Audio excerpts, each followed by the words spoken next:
Hello, I'm going to talk about my Reading 510 digital mini project picture book app analysis. You're seeing right now is my iPhone screen, and in one of those icons you see up there is that purchase.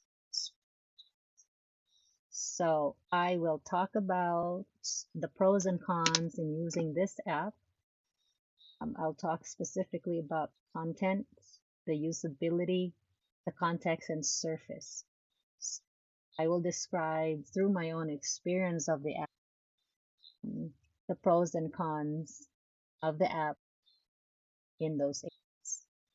So this is what the app looks like. It's called the Middle School Consequential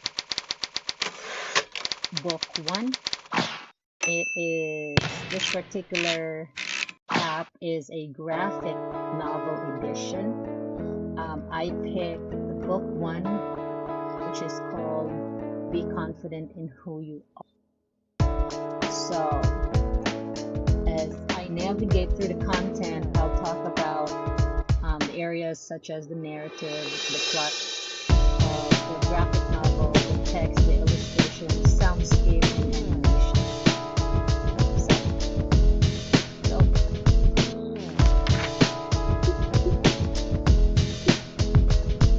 So this particular graphic novel features the story of six group of friends who are in their middle school grades.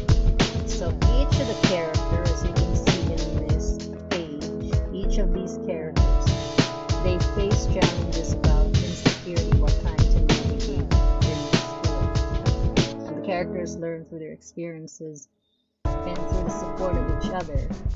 So this particular book, or graphic novel rather, is divided into 8 different chapters. So each chapter ends with an interactive quiz, which I'm going to show you here in little. So themes such as bullying, put downs, blow ups that can threaten friendships, self doubts, and about looks and popularity are tackled in this particular novel. So I'm going to go ahead and click on chapter 1 to just show you how it looks like. So the app actually resembles that of a paper-based graphic novel. It has panels, as you can see. They're easy to follow, and they contain very colorful illustrations of characters and the setting. So the app allows the readers to zoom in and out on a double tap on one panel. So I'm going to try that first panel. So I zoom in with a double tap, and I'll zoom out again with a double tap. So there isn't really a whole lot of animation present in this app, but it does contain sound effects such as when the reader turns the page. So you probably hear that when I tap or side swipe, the sound is that of a physical book being flipped for the reader to move on to the next. It also contains background music on pages, which contains information about the app. Else. Actually, it was the first or the cover page that contains that really soothing background music. Now, the one downside that I found using this app is the soundscape. The reader can only hear the sound effects when using listening devices, earbuds, headphones that are attached to the electronic reading. Leads me to talk about usability. So the app uses side swipe and soft tap capabilities with which I've shown you earlier. I'll show you that time. So you side swipe to turn on to the next page. So let's look at chapter 1. A side swipe, just like turning the page of a book, and then you can double tap to zoom in and out. So it also lets pages that contain specific information about the app, such as what you're seeing on the screen right now. So each of these tabs, they are linked to a specific page in the app. So let us say about the cast, for example. So I click or I tap on the tab that says about the cast, and it leads me to the page where I find the information about each of the characters. Right? While it does contain sound effects, the app does not allow read aloud feature, doesn't contain read aloud feature. It can pose this particular, that missing, that limitation can pose a challenge to urgent readers and students with moderate to severe reading difficulties. Another downside that I found in this app is its limited customization. However, I later found out that there is an educator's guide through their publishing company's website, but there was no link in the said websites. I thought that you could actually customize to use it in your classroom. Apparently, there was none. Usability, it's okay. Individual usage of this app, um, using it through a class, and having that customized or personalized use for teachers and students or for one class, it doesn't seem like to do. So talking about the context and surface of this app, so this app is intended for readers in the upper elementary to middle school age group of students.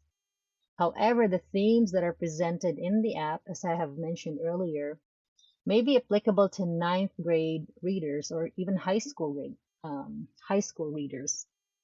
So the only thing is, just because in the title of the book or the graphic novel it says middle school, you may have to explain to the students that um, you're gonna be, focusing on certain themes and not just it being designed reading material for grade level. So this app may be accessed individually and can be read anywhere. It can be read at school, at home.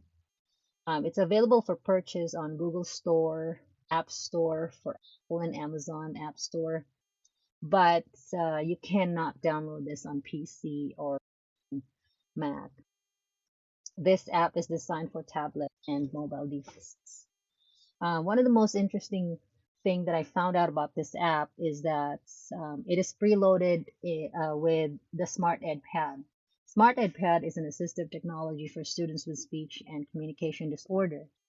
So the system provides read aloud feature in all of the pre-installed apps. So since this particular app is already pre-installed in the system, this app can take advantage of the Smart Ed Pad's read aloud feature. So this is actually great for students with communication needs. However, that particular assistive technology is not readily available for all kids. They have to be determined by a group of professionals in the school setting, like an IEP team. So that's the one of the downside. Even though I thought I was kind of excited to know about the Smart Ed app or Smart Ed Pad, but it's not available for all the students. Still, it's going to be challenging for our emergent readers. So we've come to the final part of this app analysis. So the Middle School Confidential, it's still a good app to use for students who are developed readers and those who need less reading accommodation support. So while it does not have the more advanced and entertaining features compared to the other apps, it allows the learner to focus on the instructional goals. So if your instructional goal is for the students to learn about peer relationships, you'll really definitely be able to do that because it is focused on that content, that specific content. So another thing that I like about this app is that in each of these chapters, they actually end with a interactive quiz.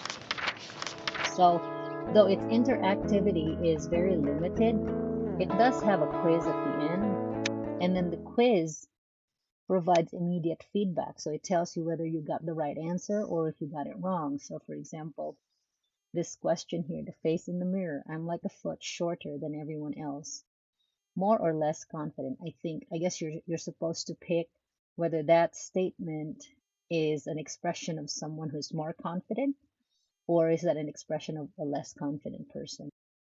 So that would be if I pick less confident, it tells me that it is right, and then there's a little explanation, and it's some form of an advice. So it's directly teaching the students, um, what they need to learn about social emotional learning, specifically about being confident. So I like that interactive quiz feature of this particular app.